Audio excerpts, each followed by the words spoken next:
Sallallahu wasallam ala nabi sayyidina Muhammadin wa alihi wa sahbihi ajma'ina. Sallallahu wasallam ala nabi sayyidina Muhammadin. Assalamualaikum. Jangan lupa like, comment, and subscribe. Bye. Muliakan Allah Subhanahu wa taala. Ini pentingnya dakwah ini.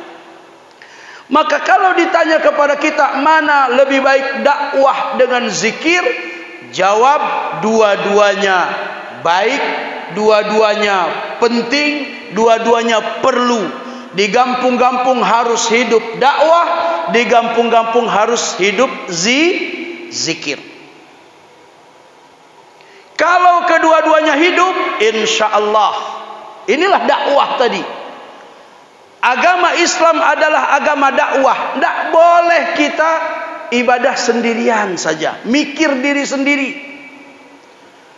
Makanya harus ada risau dalam dakwah itu. Kalau melihat masih banyak orang belum datang ke menasah, tidak mau sholat berjamaah, ini dalam pikiran kita semua harus ada risau. Bagaimana caranya? Apa kita buat? Maka Pak PJ kecil ini merisaukan diri, bagaimana caranya supaya hidup kampung ini. Maka kita harus dukung Bapak Ibu yang dimuliakan Allah Subhanahu wa taala. Kita ajak yang lain pelan-pelan. Dakwah itu apa? Mengajak. Beda dakwah dengan mengajar. Mengajak beda dengan mengajar. Kalau mengajar perlu ilmu. Ini kita mau belajar tentang ilmu fikih, datangkanlah tengku yang alim di bidang fikih. Kita mau belajar ilmu tafsir, datangkan tengku yang menguasai ilmu tafsir. Tapi mengajak, semua orang punya kemampuan untuk mengajak. Itulah dakwah. Dakwah itu artinya mengajak, menyeru. Dan inilah tugas da'i. Jadi semua kita umat Islam adalah da'i. Setiap kita da'i. Artinya kita harus mengajak. Apa yang kita ajak? Ya'muruna bil ma'ruf. Kita mengajak orang lain supaya melakukan kebaikan. Apapun bentuk kebaikan kita ajak. Supaya kampung kita ini bersih, rapi, kita ajak. Ayo masyarakat jangan buang sampah sembarangan. Ini dakwah. Ditulis sekarang memang dakwah karena zamannya zaman online kan? Apa-apa online sekarang kan? Judi-judi ke online. Mandu-mandu ke online. Maka sekarang dakwah pun online juga sebagiannya. Lewat apa? Lewat WA, dikirim oleh Pak Kecil di grup kampung. Insyaallah besok kita akan ada dakwah Jumat berkah. Kirim, ini dakwah mengajak. Jadi tidak lagi kita halo-halo seperti dulu. Mari datangi bersama-sama, enggak ada lagi melalui WA online. Bapak Ibu yang sudah menerima, lanjutkan lagi WA-nya, teruskan lagi. Ini dakwah, terus continue. Ajak anak-anak kita, ajak mantu kita. Misalnya Bapak Ibu baru mantu nih. Bapak Ibu baru punya menantu, datang ke rumah. Ajak, nggak berani ngomong langsung, WA.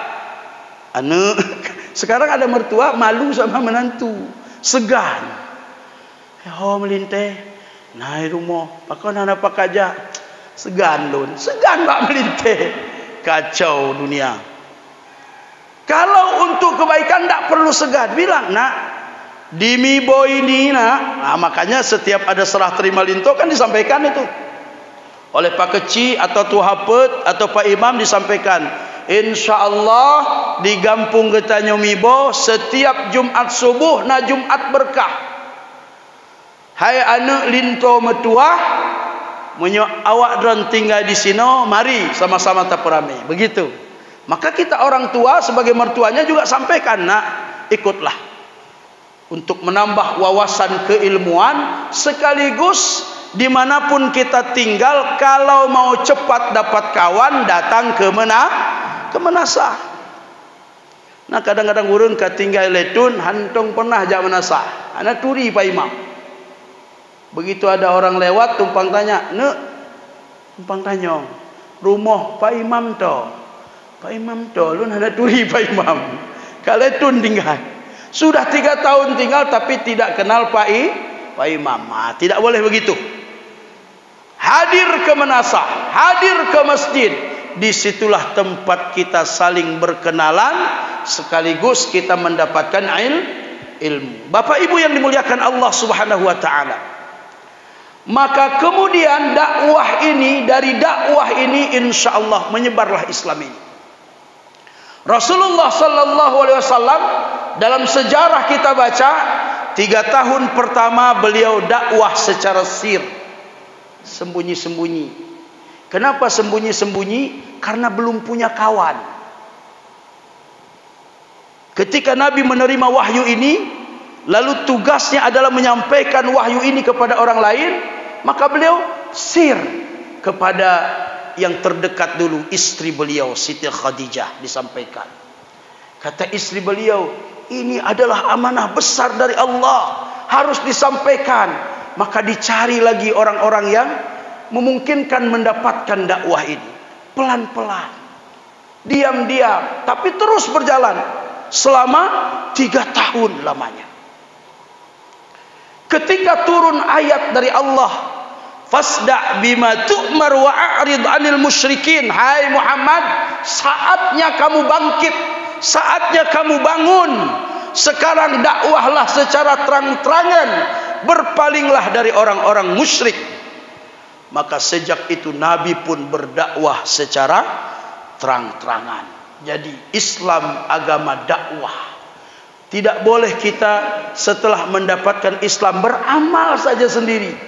Tapi Islam harus didakwahkan. Islam harus disampaikan kepada orang lain. Sekurang-kurangnya Islam ini disampaikan kepada keluarga kita masing-masing. Anak-anak kita ajak, biasakan ke masjid, ke menasah. Umur berapa anak kita boleh diajak ke menasah? Kata Nabi sallallahu alaihi wasallam dalam hadis, "Murru auladakum bis shalah idza balagha sab'a sinin." Nah, ini patokan usia anak boleh dibawa ke menasah. Jadi Bapak Ibu, kalau ada anak-anak kecil, jangan marahin dia. Walaupun lari-lari, ingatkan saja, "Nek, ini menasah tempat sholat, jangan ribut. Duduk yang bagus. Jangan diusir." Karu. Allah gede. Rupanya kita suruh wah itu sampai umur 17 anak wah lebar menasah. Begitu kita ajak, kenapa nggak mau ke masjid? Alah, dulu waktu kecil diusir saya. Trauma. Nah, anak ini trauma.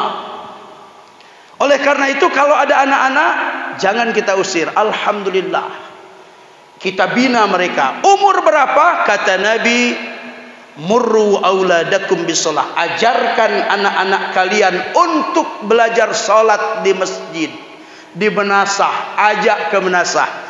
Idza balagha sab'a sinin, apabila umurnya sudah 7 tahun. Terutama anak laki-laki. Maka kalau ada anak ibu-ibu, anak bapak-bapak atau cucu, karena ayahnya sibuk, anak kita sibuk ngurus anak, kita sering dititipin, maka kakek neneknya yang ngingetin. Nah, hari ini hari Jumat, kamu ikut kakek salat Jumat. Kemana misalnya? Ke Lampoot atau ke Lamlagang. Kita dandanin dia. Oh, kalau dia masih ngompol, pakai pampers. Umur 7 tahun sudah harus kita mulai bawa, ajarkan dia sholat di masjid, anak laki-laki. Dandanin dia, kasih baju yang bagus, Inilah dakwah pertama kita kepada keluarga kita, anak kita. Bawa. Lalu sampai di masjid, cari tempat yang kira-kira tidak mengganggu saf orang dewasa. Ambil di samping tiang. Anak kita letakkan di dekat tiang. Kamu duduk di sini, nak. Dia pertamanya akan bingung, nengok kok ramai kali orang. Karena selama ini nggak pernah dia lihat orang selama ini hari Jumat. Minggu pertama, Jumat pertama dia bingung. Jumat kedua dia sudah mulai agak familiar. Jumat ketiga, Jumat keempat sudah senang. Sudah mulai berani dia. Ayahnya sholat, dia ikut sholat. Bulan berikutnya sudah punya kawan dia nanti. Sesama dia anak-anak itu.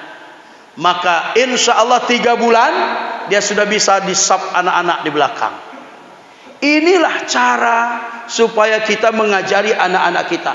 Usia berapa anak-anak diajarkan, dibawa ke manasah, dibawa ke masjid untuk sholat? Idza balagha sab'a sinin. Lalu kata Nabi, begitu pentingnya kita ajari anak-anak sholat, bawa ke masjid. Kata Rasulullah sallallahu alaihi wasallam, idza balagha tis'a sinin aw asyara sinin fadribuh. Apabila anakmu sudah berusia 9 tahun atau 10 tahun, lalu diajak sholat tidak mau, fadribuh, pukul dia. Lihat, perhatikan ini. Kenapa Nabi mengancam supaya memukul anak kita ketika usianya 10 tahun diajak sholat tidak mau? Apakah Islam itu kejam? Boleh jadi orang memandang seperti itu, kejam sekali Islam ini. Tapi tidak begitu cara pandang kita. Kenapa Nabi katakan fadribu, pukul dia.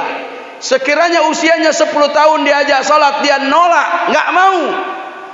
Maknanya begitulah pentingnya kita mengajari salat buat anak-anak. Jadi maknanya begitu penting.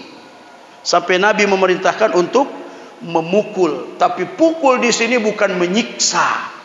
Seperti ada KDRT, kekerasan dalam rumah tangga, ada ayah yang menyakiti, bukan itu.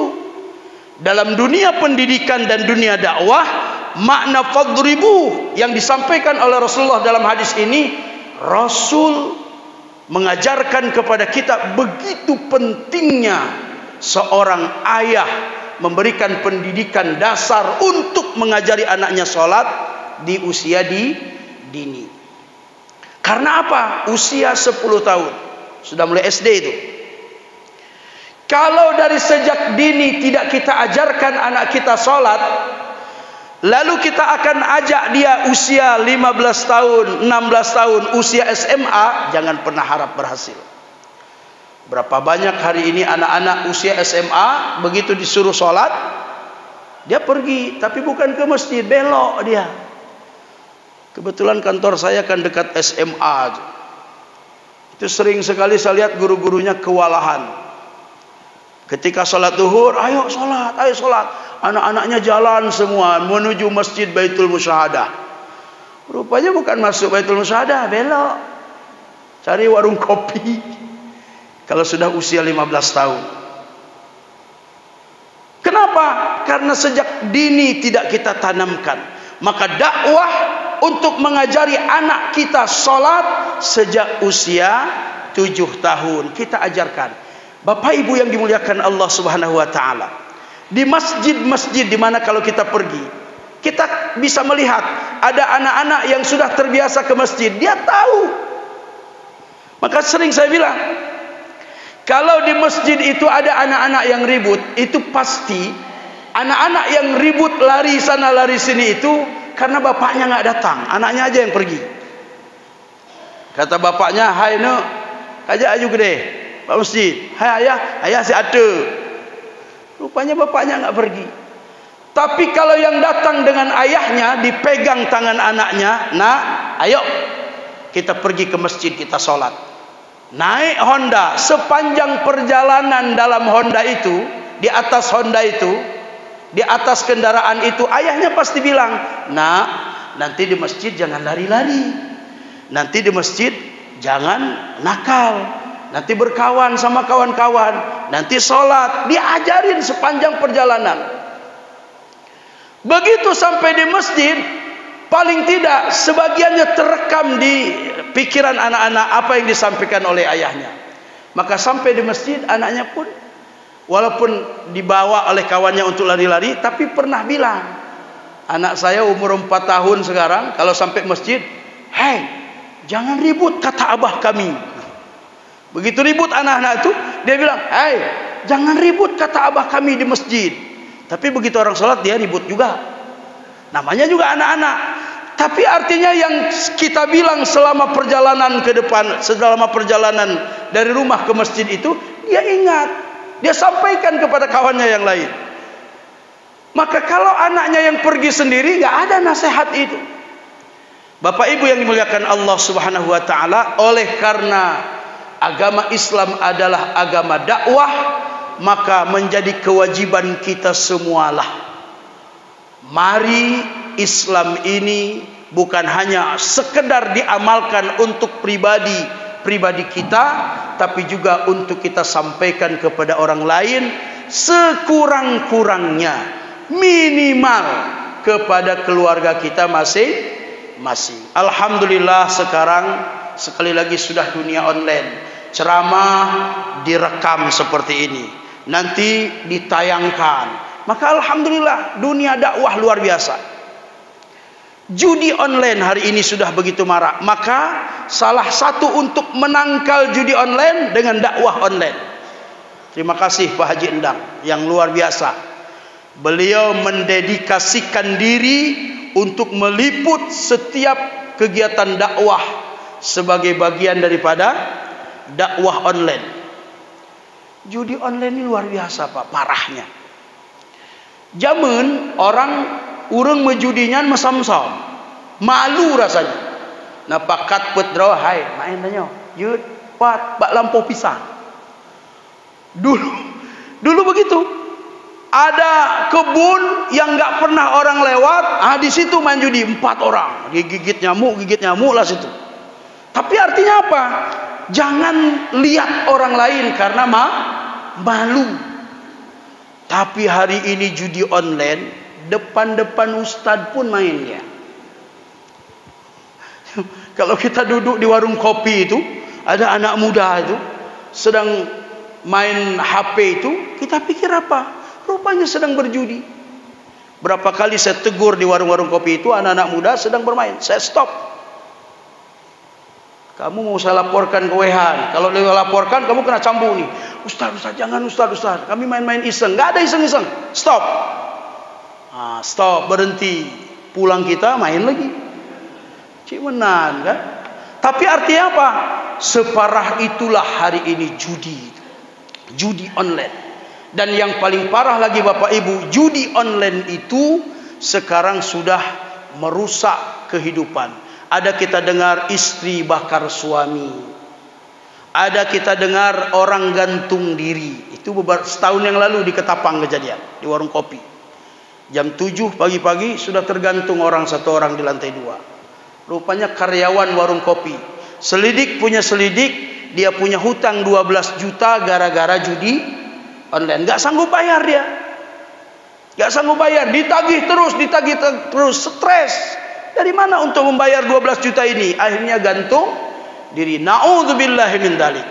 Semua kemaksiatan baik online maupun offline akan terhenti, akan hilang atau paling tidak berkurang kalau dalam kampung kita hidup dakwah. Maka mari kita dukung gerakan dakwah dalam rangka di hari Jumat menjadi Jumat berkah ini. Insyaallah kerjasama dengan Dinas Syariah Islam Kota Banda Aceh nanti akan dikirim oleh Pak Kabid Dakwah, para dai atau daiyah terus mengisi di sini. Insyaallah mudah-mudahan ini menjadi gerakan bersama kita berdakwah mengatasi maksiat-maksiat dan menjadikan masyarakat kita menjadi masyarakat yang baldatun thayyibatun wa rabbun ghafur, mendapatkan berkah dari Allah, mendapatkan ampunan dari Allah, dan kampung kita selamat daripada maksiat-maksiat. Demikian barangkali Bapak Ibu yang dirahmati Allah, karena premium cukup lumayan jauh dari sini. Jadi kalau pas-pas kali nanti 6:30 sampai sana udah jam 8 kan?